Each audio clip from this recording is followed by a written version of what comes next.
A father and his toddler daughter vanished on a quiet hike in the Smoky Mountains, leaving no trace.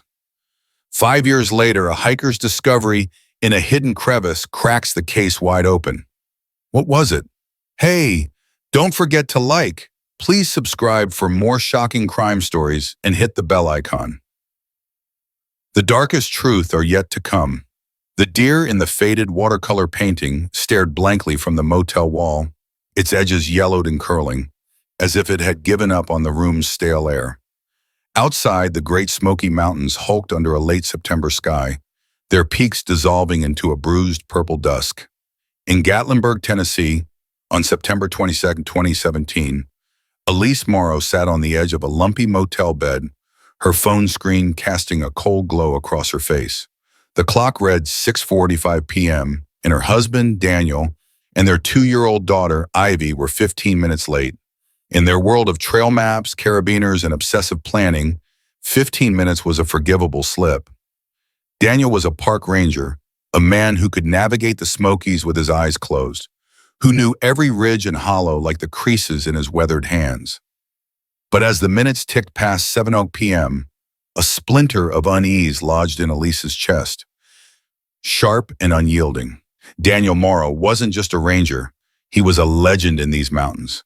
At 36, he'd spent half his life guiding hikers, training volunteers, and teaching survival skills with a quiet intensity that bordered on reverence.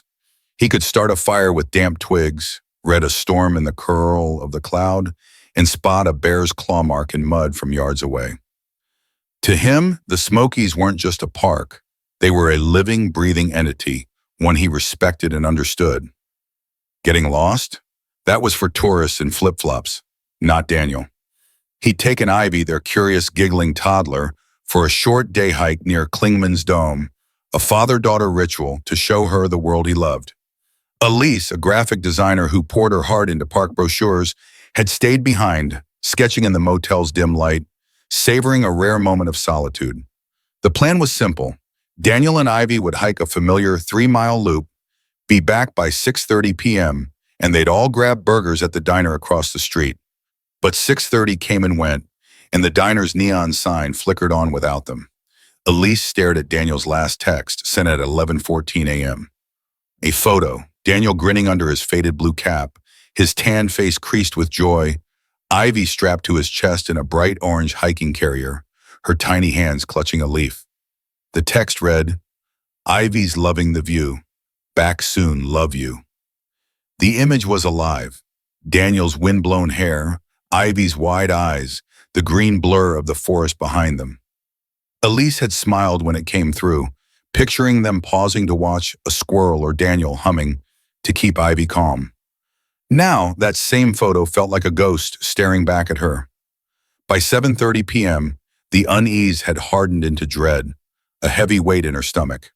She called Daniel's phone straight to voicemail. She tried again, then again, each unanswered ring tightening the knot in her gut. Daniel wasn't reckless. He packed for a day hike like it was a week-long expedition. Extra water, a first aid kit, a backup compass, even a spare diaper for Ivy.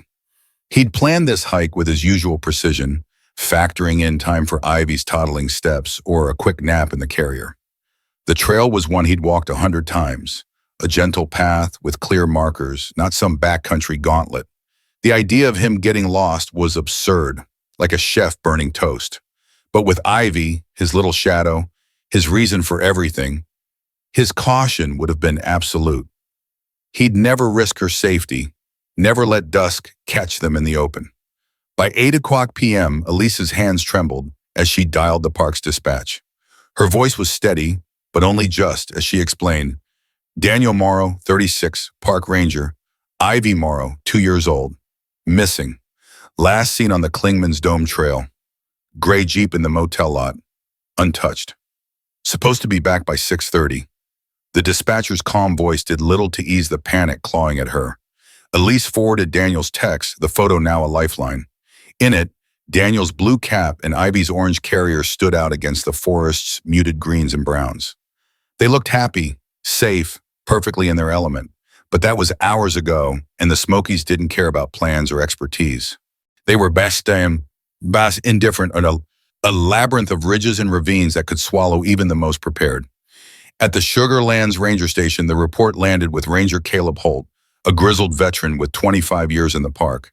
His face, etched like the granite cliffs he patrolled, tightened as he read the details. A missing ranger wasn't just another case. It was personal. Caleb had trained Daniel, watched him grow from a lanky recruit into a master of the wild. A man like that didn't just vanish, and with a toddler? The stakes were unthinkable. Caleb studied the photo on his screen, Daniel's grin and Ivy's curious eyes burning into him. He knew the Klingman's Dome Trail like his own backyard. Easy, well-traveled, safe. But the Smokies were deceptive. A misstep could lead to a hidden ravine, a slick rock face, a sudden drop cloaked by dense foliage. Sound didn't carry far. A shout could die in the thicket. Caleb didn't waste time. He mobilized a search team before the night deepened, knowing every minute mattered. The first 72 hours were a blur of organized chaos.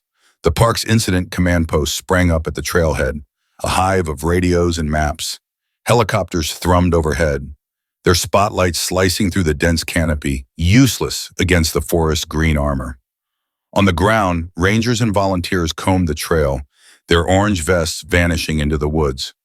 The Smokies fought back, treacherous slopes, tangled laurel thickets, and cliffs that dropped into nothingness. They searched for anything, a footprint, a dropped toy, a scrap of Ivy's favorite blanket. Nothing. Daniel, a man who left no trace by habit, had left no trace at all. It was as if the mountain had opened up and swallowed them whole. By day 4, the search swelled with volunteers from across Tennessee, their faces grim under the weight of hope and exhaustion. They gritted off miles of wilderness, pushing into the backcountry. Caleb, coordinating from the command post, felt a growing unease. Amateurs left clues, broken branches, candy wrappers, scuffed dirt. Daniel wouldn't. But with a toddler, there should have been something, a diaper, a bottle, a tiny shoe. The absence was louder than any evidence. Online forums buzzed with theories. Bear attack, kidnapping, a freak accident. Elise, holed up in the motel, ignored the noise. She clung to the photo, to Daniel's promise. Back soon. She knew he'd fight to his last breath for Ivy. But as days turned to weeks, the search scaled back. Volunteers drifted home, news crews packed up, and the case grew cold, filed away in a drawer at Sugarlands. Elise didn't stop. She quit her job, poured her savings into private investigators, and walked the trails herself, her boots heavy with grief. She wasn't searching for Daniel anymore. She was searching for a sign, something to prove they'd been there. A piece of cloth, a smudge of dirt, anything. The mountains gave her nothing but silence. 5 years passed, each one a slow bleed of hope. The case faded into Smoky Mountain lore, a ghost story whispered by campfire light. Some said Daniel had staged it, walked away from his life. Elise shut out the rumors. She knew her husband, his love for Ivy, for her, was unshakable. The world moved on, but she stayed frozen, tethered to that last text. Then, on July 17th, 2022, the story cracked open. 2 hikers, grad students studying soil erosion, were scrambling through a remote section of the park called Devil's Hollow, a jagged, boulder-strewn basin far from any trail. Mia Chen, 26, was cataloging rock samples when she spotted it. A flash of orange, unnatural against the gray stone. It was deep in a crevice, wedged between 2 massive boulders, as if the mountain itself had tried to hide it. Her partner, Ethan, dismissed it as trash, but Maya's gut said otherwise. The color was too deliberate, too out of place. They roped down, their hands raw from the effort, and pried it free. It was a child's hiking carrier, bright orange, faded but intact, its straps tangled like it had been through a war. I stumbled across this case in a dusty park report, years after it faded from the headlines. It's the kind of story that sticks with you, makes you wonder what you'd do if it was your family out there. Imagine you're hiking and you find something like that, something that doesn't belong. Would you climb down to check or walk away? The hikers hauled the carrier to Sugarlands, dropping it on the counter in front of Ranger Caleb Holt. His eyes narrowed. He'd seen that orange before. in a photo taped to his desk for a year after 2017. He pulled up the case file, and there it was. Daniel and Ivy, the carrier, a perfect match. The discovery wasn't just a clue, it was a bomb going off. The carrier was rushed to a forensic lab in Knoxville, where Dr. Lena Carver, a forensic anthropologist with a knack for making objects speak, took over. Her lab was a sterile maze of microscopes and spectrometers, a place where truth hid in the smallest details. She and her team dissected the carrier. Every stitch, every stain, every speck of dirt. The results were baffling. The orange fabric was too vibrant, the straps too strong, the foam padding too pristine for 5 years of exposure. UV tests showed maybe 6 months of sunlight, not half a decade. The nylon hadn't brittled, the foam showed no mold. Dr. Carver's report was blunt. This carrier had been stored somewhere dark, dry, and stable for most of those 5 years. It hadn't been lost. It had been hidden. The revelation flipped the case upside down. The crevice wasn't the carrier's home. It was where it landed. Park hydrologists pointed to a flash flood in April 2022, a monster storm that dumped 9 inches of rain in hours, washing out trails and moving boulders. The carrier, they theorized, had been swept from its hiding spot and wedged into the crevice by raging water. The question wasn't where it was found, but where it had been. Using LiDAR mapping, the team traced the flood's path backward to Devil's Hollow, a brutal, rocky basin Daniel would have avoided with Ivy. It was too remote, too dangerous. Yet the data didn't lie. Caleb assembled an elite team, a climber, a paramedic, 2 backcountry rangers. Their mission? Find the carrier's original hiding place. Think like Daniel, Caleb said, his voice rough with purpose. If you were hurt, protecting your kid, where would you go? Somewhere safe, somewhere Devil's Hollow was a nightmare. No trails, just cliffs and thickets that clawed at their gear. They searched for 2 days, checking caves and overhangs, finding nothing but damp stone. On the 3rd day, Maya, the same hiker who'd found the carrier, spotted a shadow behind a wall of vines. It was a narrow opening, a rock shelter hidden by nature's curtain. They hacked through, hearts racing, and found it. A dry, concealed cave, just big enough for a man to crawl into. Caleb went first, his flashlight slicing the dark. In the back corner, arranged with haunting care, were skeletal remains. An adult male curled on his side as if he'd fallen asleep. The paramedic confirmed catastrophic injuries: a shattered leg, a crushed pelvis, signs of a fall. Dental records later confirmed it was Daniel Morrow. He'd fallen, maybe from the cliff above, and dragged himself here to die. The shelter held his tattered jacket, the rusted frame of his pack, but no trace of Ivy or the carrier. Then, near the entrance, a technician's trowel hit something hard. Not a rock, a metal object, caked in dirt. It was a small, heavy knife, its blade rusted but intact, its handle wrapped in faded red duct tape in a crisscross pattern. Caleb froze. He'd seen that pattern before, on a poacher's gear confiscated years ago for illegal trapping. This wasn't Daniel's knife. Someone else had been here, in this hidden grave, with Daniel and Ivy. The case wasn't a tragedy anymore. It was a crime scene. Imagine finding a knife that doesn't belong in a cave where a man died protecting his daughter. Who left it there, and what did they do with Ivy? The rock shelter in Devil's Hollow was no longer just a grave. It was a crime scene, its silence screaming with questions. The rusted knife with its red duct-taped handle, found inches from Daniel Morrow's remains, wasn't his. Ranger Caleb Holt's gut churned as he held it under his flashlight, the crisscross pattern sparking a memory of a poacher's gear he'd confiscated years ago. Someone else had been here in this hidden cave, with Daniel and his 2-year-old daughter Ivy. The discovery of the knife turned a tragic accident into something darker, something deliberate. The Smoky Mountains, with their endless ridges and secrets, had kept this truth buried for 5 years. Now it was clawing its way out. Caleb's team sealed the shelter, their movements careful, almost reverent. A forensic unit was airlifted in by helicopter, transforming the cave into a sterile grid of evidence bags and cameras.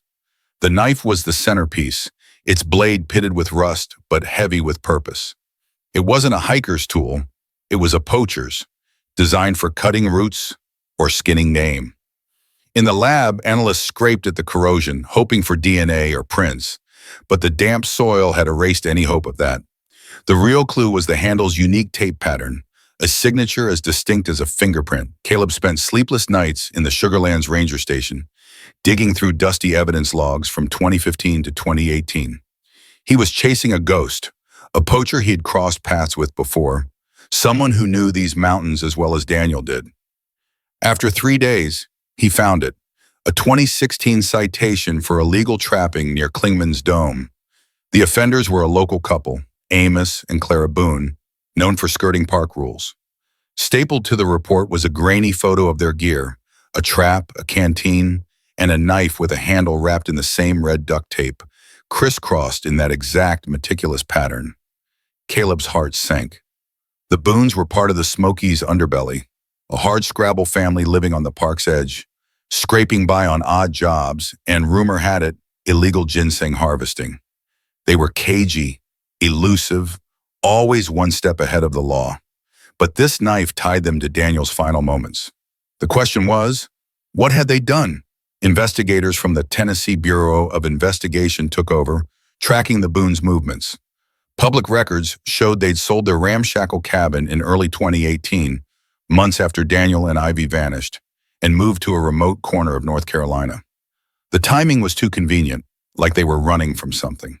The TBI followed a faint trail of cash transactions in old utility bills, leading to a rundown trailer in a pine-choked holler near Asheville. Amos and Clara, now in their late 40s, lived quietly, almost invisibly.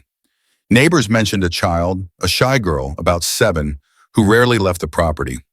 The math hit like a punch. Ivy would be 7 now. Could she still be alive? Imagine, to me, you're a ranger holding a knife that links a dead man to a couple who fled. You're staring at a report that says they have a kid, a girl the right age. Would you dare hope she's Ivy, or brace for something worse? The investigation moved delicately.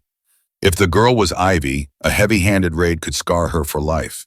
She'd have no memory of Daniel or Elise, only the Boones, who'd raised her for 5 years. A wrong move could shatter her world. Caleb, whose weathered face carried the weight of too many searches, insisted on joining the TBI team. They'd approach softly, no sirens, no guns, just a knock on the door and a question. The knife, sealed in an evidence bag, was their leverage, its red tape a silent accusation. The drive to North Carolina was tense, the Smokies' peaks giving way to rolling hills cloaked in mist. The trailer sat at the end of a dirt track, its paint peeling, a tricycle rusted in the yard. A curtain twitched as their unmarked SUV rolled up. Caleb knocked, his knuckles steady but his pulse racing. Amos Boone answered, a wiry man with hollow cheeks and eyes that darted like a cornered animal. "What do you want?" he growled, his voice rough as gravel. A TBI agent, calm but firm, held up the evidence bag. "We're here about a knife found in the Smoky Mountains, October 2010. Amos froze, his hand tightening on the doorframe. From inside, a woman's voice, Clara's, called out, sharp with panic. "Amos, who's there?" She appeared behind him, her face pale, her hands twisting a dish towel. When she saw the knife, her knees buckled, and she grabbed the wall to steady herself. The red tape gleamed like a wound reopened. The Boones didn't resist. They stepped back, letting Caleb and the agents inside. The trailer was sparse, clean but worn. All worn, with a faded couch and a small table. A girl with dark curls and wide, wary eyes peeked from a hallway, clutching a stuffed rabbit. Clara shooed her gently to her room, but not before Caleb caught her gaze. Eyes that echoed Ivy's in that last photo. The air was thick with unspoken guilt. Clara broke first, her voice a raw whisper. "We didn't mean for it to go this far," she said, tears spilling. Amos stared at the floor, his hands clenched. Over the next hour, their story poured out. A confession 5 years in the making. They'd been in Devil's Hollow that day, digging for ginseng, a haul they hoped would pay their overdue rent. The Smokies' ginseng was worth hundreds per pound, a lifeline for folks like them. They were packing up when they heard a crash, then a scream, a man's, not an animal's. They followed the sound, pushing through thickets, and found Daniel at the base of a cliff, his leg twisted at a sickening angle, blood seeping into the dirt. Beside him, wrapped in his jacket, was Ivy, crying but unharmed, her orange carrier discarded nearby. Daniel was fading, his voice weak but desperate. "Take her," he gasped, pushing Ivy toward them. "Please, save my girl." His eyes locked on theirs, pleading, before he went still. Clara's voice broke as she recounted it. They panicked. They were poaching, already on the park's radar for minor infractions.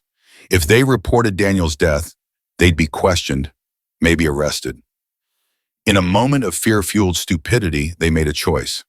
They took Ivy, grabbed the orange carrier with her diapers and bottle, and fled. Amos dropped his knife in the rush, not noticing until they were miles away.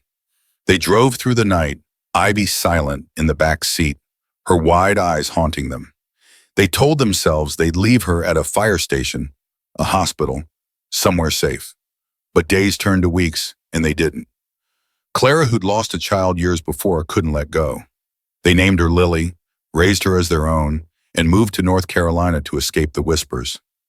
I read about this case late one night, scrolling through old ranger logs, and it hit me hard. Imagine a couple so desperate they take a child, not out of malice, but out of some broken need.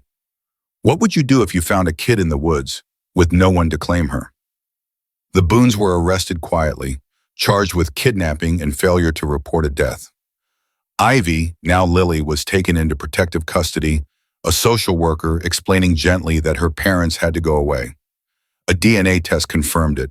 She was Ivy Morrow, alive and healthy, but a stranger to her past. The call to Elise came 2 days later. She was in her small apartment, surrounded by photos of Daniel and Ivy, when the phone rang. The voice on the other end was kind but hesitant. They'd found Daniel's remains. Before Elise could process the grief, the voice continued. They'd found Ivy, alive. Elise's world tilted, hope and pain crashing together like waves. The reunion was a quiet, wrenching affair. Ivy, 7 now, didn't know Elise. She clung to the social worker, her stuffed rabbit tight in her arms. Elise, tears streaming, knelt at her level, searching for the toddler she'd lost in this solemn girl's face. The Smokies had taken so much. Her husband, 5 years of her life, but they'd given her back her daughter. The Boones faced justice, their trial a somber reckoning of fear and guilt. Clara's sobs echoed in the courtroom as she begged forgiveness, not for herself, but for Ivy. Amos, silent, took a plea deal, knowing their choice had broken a family even as it built their own. The case closed, but for Elise, it was the start of a new journey. Ivy was home, but she was a stranger, her memories shaped by a life Elise didn't know. They'd rebuild, slowly, one small moment at a time, a bedtime story, a shared laugh, a walk in a park far from the Smokies. The mountains had held their secrets for 5 years, but the truth was out, raw and complicated. It's the kind of story that lingers, not just for the mystery, but for what it says about us. A single choice made in a moment of panic can ripple through lives, leaving scars and second chances in equal measure. Sometimes I lie awake thinking about Ivy, growing up with a name that wasn't hers, loved by people who stole her. What does it mean to be found when the life you knew is gone? Well, have you ever heard of a case like this? Comment your thoughts. That's all for today. Thanks for watching, and catch you in the next one.